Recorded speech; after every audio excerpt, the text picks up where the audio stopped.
2 நாளாவே நல்ல மழை. இன்னைக்கும் வந்து கிளைமேட் கொஞ்சம் க்ளவுடியா தான் இருந்தது.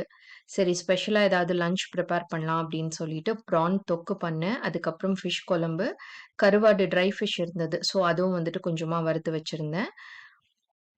லஞ்ச் ப்ரிப்பரேஷன் முடிச்ச உடனே பார்த்தீங்கன்னா, கிச்சன் கிளீனிங்கும் ஸ்டார்ட் பண்ணிட்டேன்.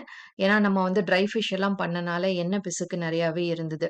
ஸோ கொஞ்ச நேரம் வந்து லிக்விட் ஊத்தி ஒரு 5 டூ 10 மினிட்ஸ் வந்து ஊற வச்சுட்டேன். நம்ம சிம்னில வந்துட்டு ஆட்டோ கிளீன் மோட் இருக்கு. ஸோ 9 மினிட்ஸ் எடுக்கும். நான் அதையும் வந்து ஆன் பண்ணி விட்டுட்டு, அ நான் ஹாப் வந்து கிளீன் பண்ண ஆரம்பிச்சுட்டேன்.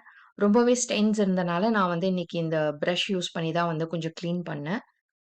நம்ம டெய்லி யூஸ்க்கு பார்த்தீங்கன்னா, இந்த வினிகர் சொல்யூஷன் அதுவே வந்து போதும். பட் இந்த மாதிரி வந்து ரொம்ப ஆயிலியா இருக்கு. நம்ம வந்து ட்ரை ஃபிஷ் இந்த மாரி ஐட்டம் எல்லாம் சமைக்கிறேன் அப்டின்னா, நான் வந்து லைசாலோட ஒரு கிச்சன் கிளீனிங் லிக்விட் இருக்கும். அத வந்து தண்ணீல டைல்யூட் பண்ணி யூஸ் பண்ணிப்பேன். ஸோ நான் அத நல்லா வைப் பண்ணி எடுத்துட்டு, இன்னும் ஒரு 2 தடவ வந்துட்டு பிளெயின் வாட்டர்ல நல்லா வைப் பண்ணிட்டோம் அப்டின்னா, ஹாப் வந்து நல்லாவே கிளீன் ஆயிடும். பர்னர் இதெல்லாமே வந்துட்டு நான் ஹேண்ட் வாஷ் பண்ணி அதையும் வந்துட்டு ஃபிக்ஸ் பண்ணியாச்சு. இதே சொல்யூஷன் யூஸ் பண்ணி நான் வந்து நம்மளோட சிம்னியோட அவுட் சைட் ஃபுல்லா கிளீன் பண்ணியாச்சு. அந்த ட்ரேல வந்து ஆயில் கலெக்ட் ஆயிருக்கும். ஸோ அது வந்து நான் இந்த வீக்கெண்ட் தான் வந்து கிளீன் பண்ணுவேன். ஸோ லஞ்ச்க்கு முன்னாடியே இந்த வேலையெல்லாம் முடிச்சனால நம்ம வந்து பீஸ்ஃபுல்லா லஞ்ச் சாப்ட்டுட்டு கொஞ்ச நேரம் வந்துட்டு ரெஸ்ட் எடுக்கலாம். ஸோ இன்னொரு வீடியோல நான் உங்கள மீட் பண்றேன்.